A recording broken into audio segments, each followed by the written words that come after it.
Welcome back to the Unstuck movement. This platform was created for you to find the breakthrough in your life that you need. These are true testimonies of breakthrough. And right off the jump, I love to jump into a powerful question.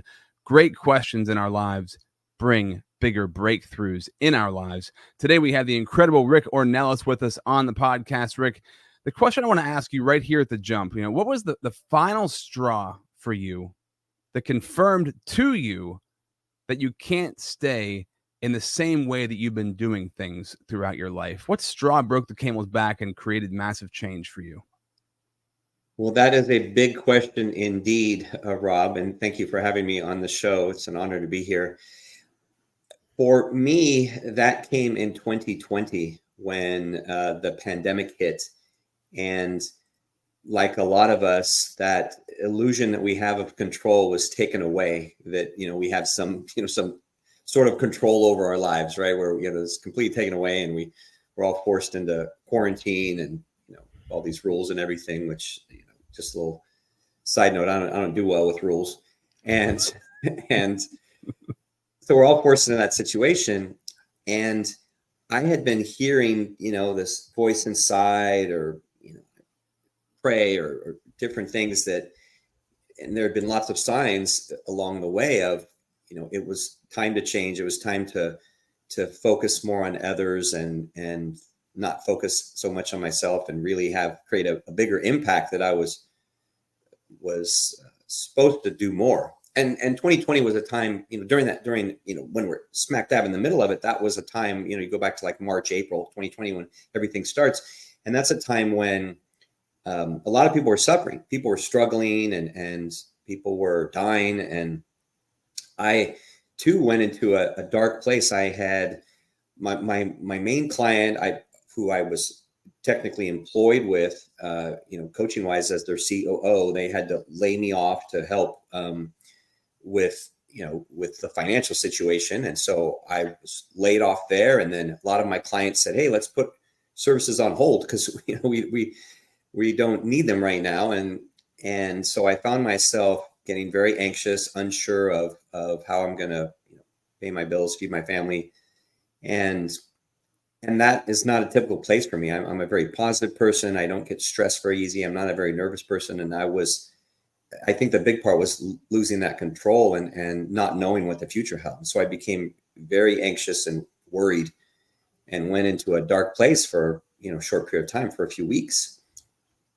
And then I started realizing what I mentioned a few minutes ago, is that there were people far worse off than I was. I mean, I was, here I had a roof over my head and I decided to put some things into practice that I was doing, but just at like a surface level, like I started really focusing on gratitude and started journaling. I had kind of done it halfway here and there. And I started, journaling, really, really focusing on gratitude and focusing on others, and started volunteering and did some charitable work for Meals on Wheels, doing some deliveries and different things like that to focus on others and take the focus off myself. And once I did that, then that's where everything shifted for me. And that was the initial catalyst, or straw, as you put it. And then that led to me writing my book and creating I Spark Change, and all these other dominoes that fell because of that first domino, which literally was saying, it's not about you. Don't focus on yourself, focus on others. And then everything's going to be okay. Yeah. And in the moments of stress, right, the hardest thing to do is to focus on others, but it's what we need to do to get ourselves out of that place. And we've talked about this so many times on this podcast, that people find those big breakthroughs in their life because they took the focus off of themselves and being so worried about them and what are they going to do? How are they going to make money? How are they going to survive?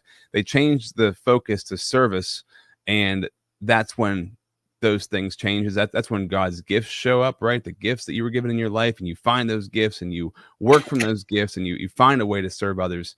So I love that, Rick. That's such a powerful message that we can apply to everything every single day in our life. So as I have so many more questions here to ask you, but I like to just jump in with a question and then shout out the sponsor who makes this platform possible, the Connected Leaders Academy. Check out connectedleadersacademy.com. Thank you for being here as a part of the Unstuck movement. So these are true testimonies of breakthrough. If you're trying to find that breakthrough somewhere where you're stuck in your life, I love to have these episodes as proof that it's possible for you. Today, this is Rick Ornelas. He's a nationally recognized executive advisor, best-selling author, and founder of iSpark Change, helping entrepreneurs flourish personally and professionally. Despite numerous personal challenges, Rick found his purpose during the 2020 pandemic, leading to the creation of his best-selling book and founding of Revive Biohacking. And one thing you were saying there at the start, right, is we have a lot of little things that happen. There's one thing in our life that might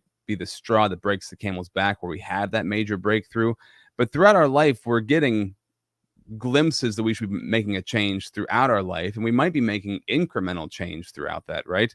But we also be ignoring those signs. What was that like for you? Because I'm sure you had thousands of other signs throughout your life that you're supposed to be going in a different direction.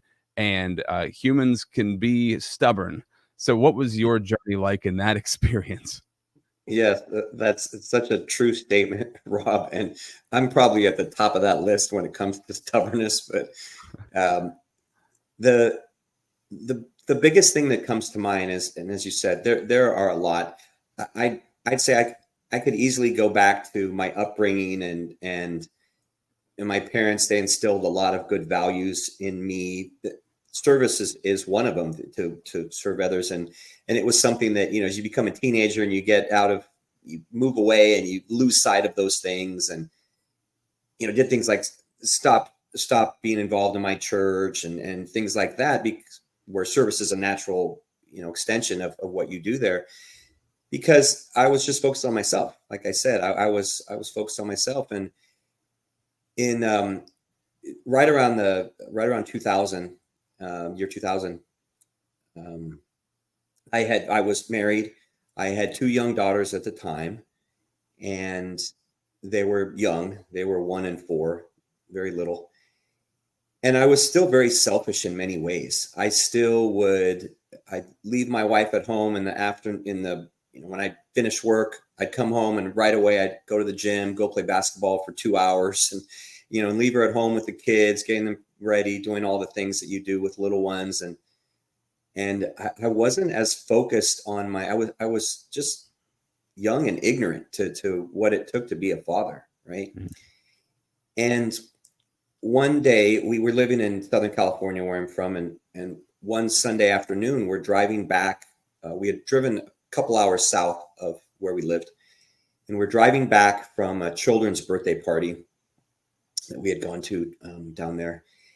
And it started raining really hard, which now I live in Texas and that's commonplace, but in Southern California, it's not as common. And the roads, it was like the first time it had rained in a long time. So the roads were really slippery, and it's raining pretty hard. And a lot of people had pulled off the road, kind of figure, oh, we'll just wait this storm out. Well, in my arrogance and ignorance, I say, yeah, we're fine. We can continue on. And I make the excuse to my wife, oh, well, it's late. It's late in the afternoon, and we got to get the kids home, and we still have a couple hours to go. And Sunday, they have go to school in the morning, and daycare and all that.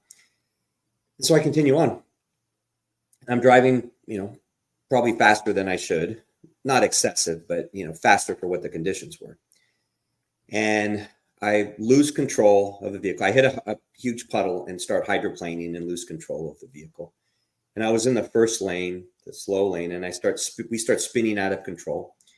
And we spin across 4 lanes to the left, and we're about to hit the center divider, and I'm trying to, steer, with no success. And for whatever reason, we don't hit the center divider. We come within, I literally could see it right here. We were about to hit it. And then we spin the other way, and we spin across all the lanes the other direction. And we go off the shoulder, up a dirt embankment, and we hit a brick wall, and we flip over, and we land back on the wheels. Whoa. And the roof is smashed down to about, face level, and the windshield is shattered, and the right side is all smashed in, and the glass is all shattered on the right side of the car. And my kids had been asleep in their car seats in the back, and they're awake now, and they're crying. And I checked my wife, and she says, she's okay. She's not bleeding in any way. And, she says her shoulder hurts, but she's okay. And I checked my kids, and they're seem unharmed. And so I get them out of their seats, and we have to crawl out of my door. That's the door that would open, and we crawl out, and we get them out, and it's still pouring rain. And this elderly couple had witnessed the whole thing, and they pulled over, and the lady grabs a big blanket out of her trunk, and she wraps it around my wife, and my wife is sitting on the side of the road, clutching my daughters and holding them and crying and just thanking God. And the gentleman tells me it's the most incredible thing he had ever seen, that he thought we were killed, or for sure they were going to have to, they had called 911, but they thought they were going to have to, get us out of the car or something. And we didn't have a scratch on us. And I remember thinking, like, was it really that bad? Here I'm this young, cocky guy. And I'm like, oh, it really wasn't that bad. Right. And, they do take us to the ambulance, and the doc in the ER, he's like, oh, the kids are fine. They're fine. They're young. They're healthy. Everything's great. And so then inside in me, the stubborn idiot inside is like, oh, big deal, right? It's just a little accident, not that bad. Well, the next day, and I'll wrap up the story after this. The next day, the car had been towed away. Right, the car was towed away; it wasn't drivable. And my father-in-law takes me down to the impound yard to get our things out of the car, and the car is still sitting on a flatbed tow truck in the front. It hadn't been taken off yet. And I go inside to the office, and I tell the guy in the office, I say, hey, I'm here to pick up my things from that black Grand Prix. And he's like, what black Grand Prix? And I go, the one on the flatbed. He looks me square in the face, and he's like, that's not your car. I'm like, what are you talking about? That's my car. And he's like, no, whoever was driving that is dead. And no, it's my car. You're confusing me with someone else. And he's like, I've been doing this for 30 years, and I can always tell what happened by the looks of the car. And he's like, you're not in the hospital? And I have to literally convince this guy and show him my paperwork and all that, and convince him that it's my car. And so then I was like, And that really caused me to think. And then just a number of other people, the police report, just different things. I was like, okay, something special happened. This is a wake-up call that you need to focus on your family more. You need to cherish them at all costs. You need to stop being so stubborn and really thinking about yourself. And that was the biggest wake-up call, that of all the 1,000, ones along the way, that was the biggest one that was that first domino that started everything, leading to the one in COVID that really finalized everything. Man, what an incredible story. And to hear, I can't imagine the chill. I got chills when you said it. And you go to the junkyard, and he says the guy who was driving that is dead. That had to have that would have rocked me to hear that. That would have been quite a moment. Holy smokes. Praise God. It's interesting, isn't it, that we can lose sight of things so quickly, and something that's so impactful, we could lose sight of it throughout the day, at any given second, because of how life is. You lose sight of the things that are most important to you, and things that have really shaped your life, right? To try to hold on to those. Do you have anything that you do in your life to ground yourself in that reality, right? I often will remind myself of things that were spoke over me, dreams that I may have had, or situations that happened in my life, that I have to remind myself, like on a daily basis, to keep myself attuned to how I'm supposed to be being, because you can lose sight so fast. Do you have a habit of going back to those things and reliving them, or just remembering them to keep yourself on track? So what I do a number of things, probably similar to you, Rob. I do a number of things, and I've added things over the years. It started with journaling gratitude, and it started with just journaling in general, and writing things down to remember the important things that happened throughout the day. What was the highlight? What were the highlights of my day? at the end of the day, and then, you know, in the morning and afternoon, what I'm evening, what I'm grateful for, you know, for that day, multiple things. And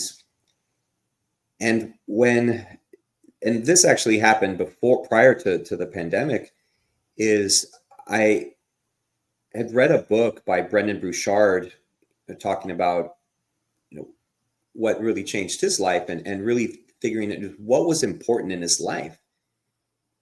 And I decided that the most important things in my life were to, you know, to love and to give and to serve others.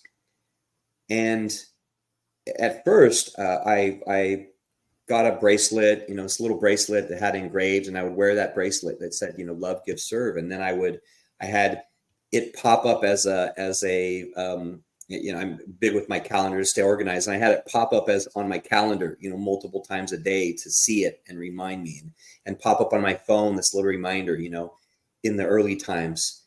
And then last year, I'm not a tattoo guy.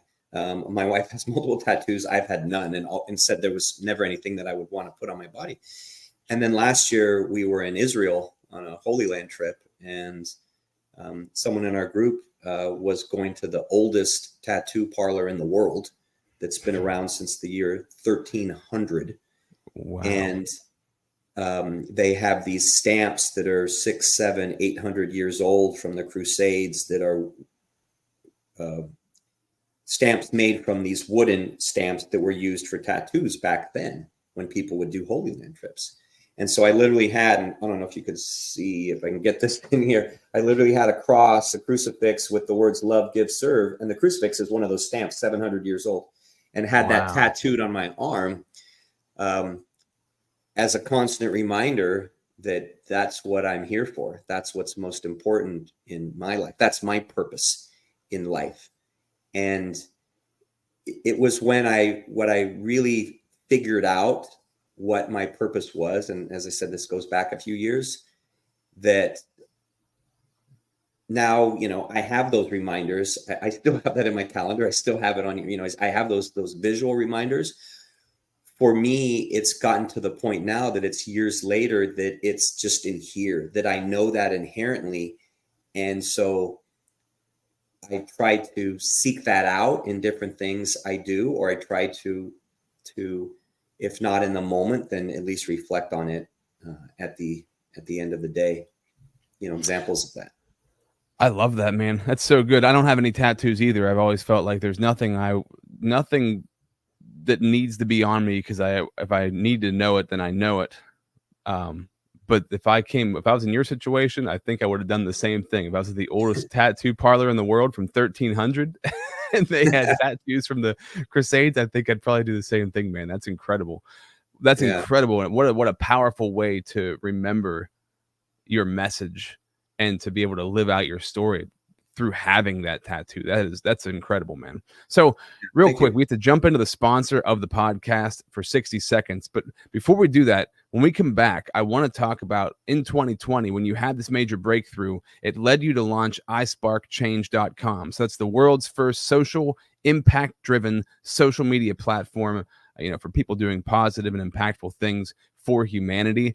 I want to know, like, what happened in 2020 when you decided, okay, this is the platform, we're going to do it, and how has your life changed since then? Let's talk about that in 60 seconds.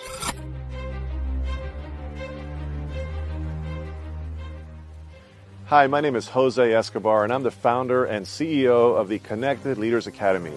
We're a growing tribe, a community of entrepreneurs all over the world, globally, all across the country, high performers, titans of industry. If you're an entrepreneur and you're looking to grow personally and professionally, scale your influence, develop your skill sets, move the needle in your business, more clients, more money, more profit, the bottom line, and of course, grow your circle and your network like never before, this is where you want to be. Join the Connected Leaders Academy today. We are scaling massively. We want to welcome you in. Check me out on Instagram and on Facebook, the @ JAESCO25. We look forward to having you join us. Take care. So, Rick, you launched the platform isparkchange.com after you had this major breakthrough in 2020 during the pandemic. Talk a little bit about the platform of iSpark Change and what does it mean to you? How has it changed you? Well, thank you for asking the question, Rob, because that's really at the heart of what I'm working on now. To explain iSpark Change, I have to go back to that 2020, the time in 2020 when I felt that I need to help others. I need to do something more, right? I need to live that love, give, serve. I need to do something. So at the time, I had a book in my head that had been in my head since after that accident, that the story came to me literally right after that accident. And I had never written it. I wrote like a page back then in 2000 after that accident. And my excuse was always that I never had time. So then during COVID, I said, well, guess what? You have time, right? You have plenty of time. So I said, this is going to be my way to, help others at this time. So I started writing my book and 12 Hours of Heaven, Lessons for a Better World. And I started writing it just very methodically. I hadn't written a book. I didn't know how to write a book. I just said, okay, I'm going to commit to, 500 or 750 words a day. And that's what the experts say, and just write consistently. And I started writing it that way. Well, after I was about maybe a month in of doing that daily, I started really feeling close and connected spiritually, close and connected with God. And my writing started flourishing. I started writing, 2,000 plus words in a few hours, and a whole chapter and things like that. And a book that I had thought would take me 6 months to a year, I ended up finishing in 2.5 months. And during that time of that intense connection, spiritual connection, I felt like the story was just being given to me, right? Like I was just typing and I couldn't type fast enough. And I would wake up in the middle of the night with visions and dreams and ideas. And it was literally at, sometime at 2-3 in the morning, whatever, when I woke up, where the idea for iSpark Change was born. And it's a theme that is woven throughout my book. And originally I thought, okay, well, this is great. This is going to be a good part of the book. And then I kept hearing this message, no, you got to do more with that. You have to do more with that. It's not just for the books. And then that's where the idea for iSpark Change was born, to build a platform, a community, to empower others to elevate their social impact and spread positive change. And I didn't really know what form that was going to take at the time, because I'd never created anything like that. And so I started out very small. I started out, building a website, getting help building a website, and putting, social media and recording videos in my backyard of myself, just, giving positive messages and things like that. And then I got an intern to help me with social media, and she was great and really helped take that to the next level. And then in the early times of creating iSpark Change, I always heard this, you have to impact more people. And so my goal became at that time to impact 1 billion people through the platform. And it evolved in those early phases from being, okay, this is social media community.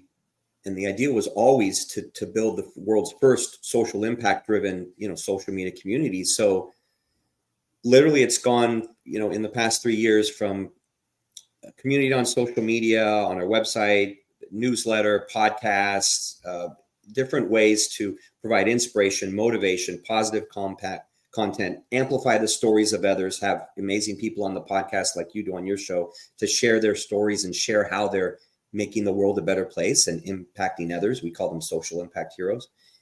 And now we're currently in the transitioning to building an app, building that actual platform that people can go on, and seeking out investors and building our technical board and our board of directors and advisors. We're literally in that phase, and it's just me and one team member and a bunch of interns that are working on making that transition So within 5 years of launching, we can hit that goal of having 1 billion people on the platform.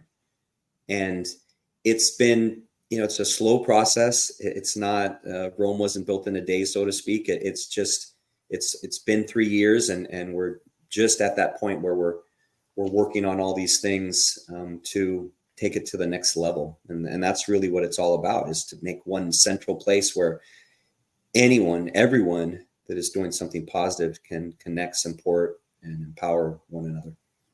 I love it, man. I mean, yes, social media is supposed to be connecting people, but a lot of times it connects certain people and tears other people apart, right?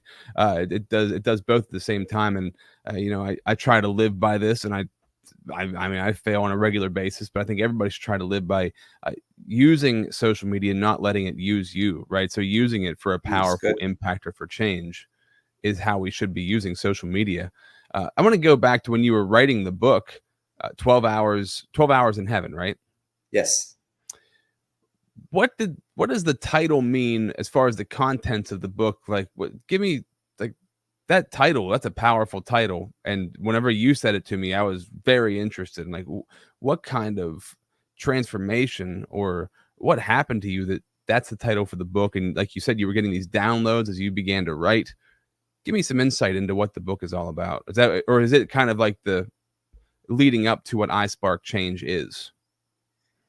No, I'll give you an idea. It'll make sense when I explain. So I shared that the idea for the story came after that accident. So after that time where I realized that something special had happened after the accident, and I knew that, okay, it was a big deal, right?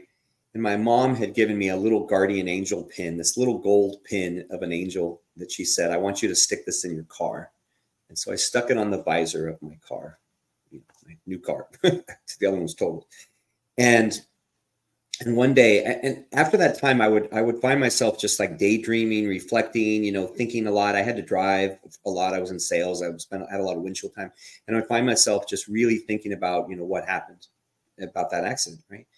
And one day I'm sitting there parked, and I'm staring up at that guardian angel pin, and all of a sudden, this idea, this story hits me like I had just watched it as a movie.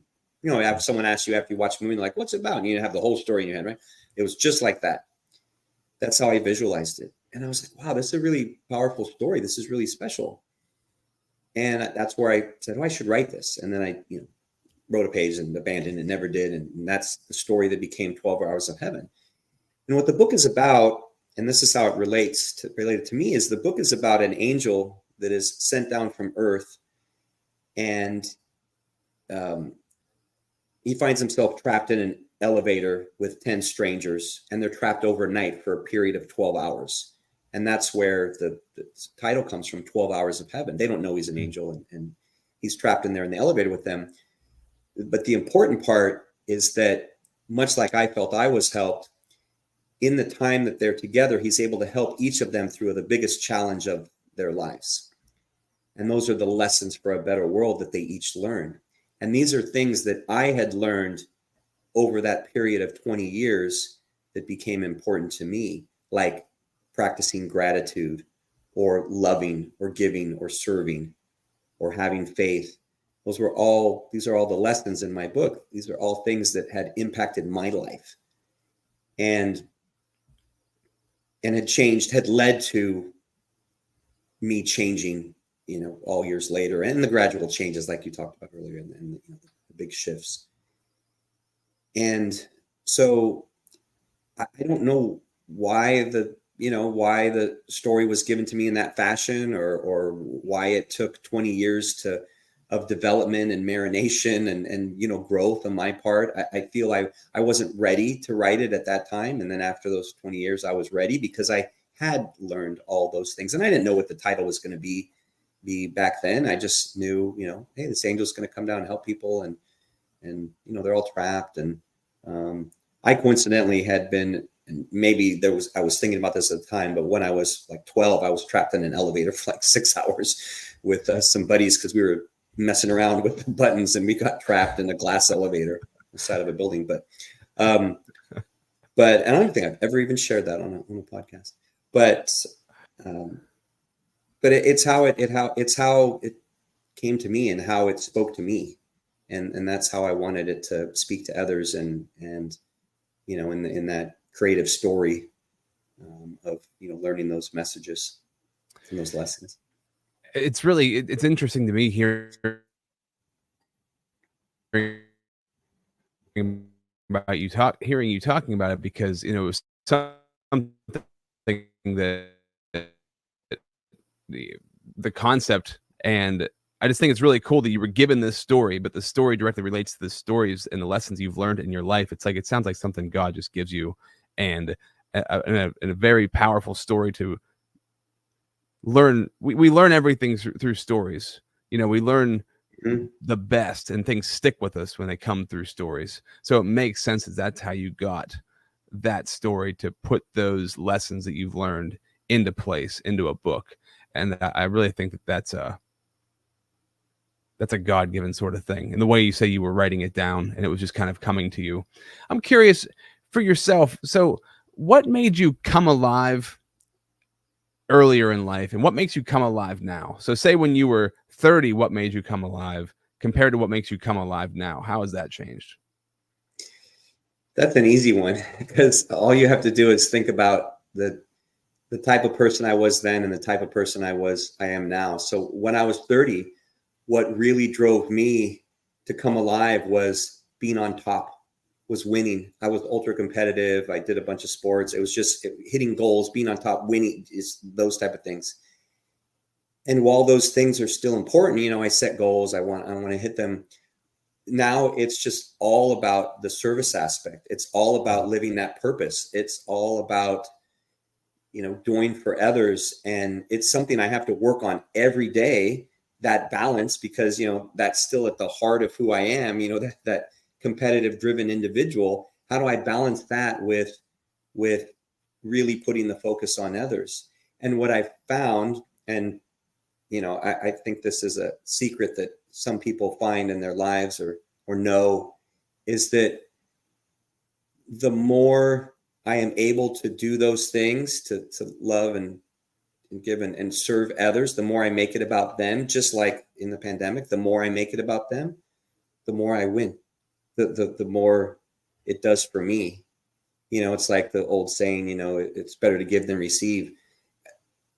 I don't know why it took me so long to figure that out, or to figure it, to the level that I realize it now.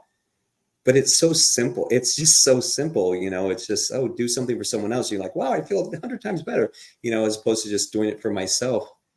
And so that's what I strive to do on a daily basis. Yeah, man, that's really good, because it's like we have to, as we were talking about, you have to learn the lesson like 1,000 times before it finally sinks in, right? So the thing that you want the most, you're going to get the most of it whenever you serve people at a higher level. Yeah. But it's so easy to say. It's easy to say it and be like, oh yeah, that's the answer. But to actually do it on a daily basis is really hard, and takes a lot of discipline, and takes a lot of recentering yourself, refocusing what you're focusing on, right? Because you have to, like you said, inherently, just in who you are competitive and ultra competitive, and you want to win. So that's like that overrides everything. But we have to put that new practice in of being of service to others, and that has to become the overriding influence. But that takes a long time, and we have to have a lot of lessons for that to actually stick. Yep. All true. It's so accurate. It's like a constant evolution, constant journey of changing. What surprises you most about yourself? Something now in your life, as you are now, what's something that surprises you most about you? It's what we just talked about. It's that stubborn person is still inside, and that I haven't learned how to master him yet. That it continues to take, like 1,000 wasn't enough. I'm up to 2,000 or 3,000 now, right? I continually have to learn it just over and over again. And I think about, so I did martial arts. I did Taekwondo for 8 years, and and I think about, the time where it's like, okay, you practice some same thing over and over and over and over and over again. And it's like, why do you still mess it up? Like, why are you still, not doing it correctly, or messing it up? And I think that's just speaks to what you just mentioned, Rob. It's that journey, that it's a constant, you never get to the destination. It's just constant change, constant evolution, constant growth. And now I don't struggle with that. It's interesting, as an awareness, I don't struggle with it. It doesn't bug me, because I know I'm going to be growing and changing and evolving. I just look at it as, evolution until the day I die. So I just look at it as, that's just part of my journey, that, hey, I'm just going to be constantly moving forward. Some days are easier than others, right? Some days you feel like it's 2 steps back, or, things like that. I do my best to just consider, okay, this is just part of the process, right? Just enjoy the journey. It's all, you'll look back, one day and say, oh, it's all great. Right. Yes. It'd be nice to be able to look at it right now and be like, oh, it's all great every single day. I think that's part of morning routines, prayer, where your head's at on a daily basis, because you have to, every morning is like the reset. Every morning you wake back up and you're like, well, I'm programmed to be this certain way. And I have to be like, nope, I got to stop. I've got to spend at least 20 to 30 minutes reconfiguring how my brain's working, because it resets like every single morning. And I don't know if you're that way, but I'm that way. So I've had to put this practice into my life and many people have, right? The morning routine, the prayer for me has been the most important, because I can be so selfish. I can be so self-centered, and it's so easy to be self-centered. It's like such an automatic. Yeah. That's how we're built. Yeah, that's how we're built. That's part of evolution. Just we're all in self-preservation mode, if we at the default level, right? And so you want to, okay, let me put some higher programming, some better software, more evolved level, instead of just going to that base level programming. Yeah. Yeah, I love that. So, Rick, this has been an amazing conversation. I really appreciate your time sitting down and talking with us. They want to find out more about you, your books. The iSpark Change platform is isparkchange.com, but also rickornelas.com. They can find your books and everything there. Is that correct? Yeah, books there, books on Amazon, Google Play, audio version, anything at rickornelas.com, isparkchange.com, all the links. And then, please follow us on social media. We're iSpark Change or Rick Ornelas on all platforms. Very cool. I want to thank you for being a part of this platform. Thank you for being here today. Is there anything that you want to leave the audience with before we sign off? Yes. And I would be remiss if I didn't say that, that this is my journey, and this is what I've taken away from it. And, the coach in me wants to tell everyone that, everyone out there has the opportunity to learn from their journey and to grow and to continue to evolve as well. And in doing that, they can positively impact others. And so, I think it's all of our duty to impact humanity in a positive way. So just all of your audience, everyone out there that hears this podcast or watches it, knows that they can make the world a better place. And, it starts with each of us. And if we all make the conscious effort to do so, then it'll make the world a beautiful place. I love it. Thank you so much, Rick. This has been a true testimony of breakthrough. This is the Unstuck movement.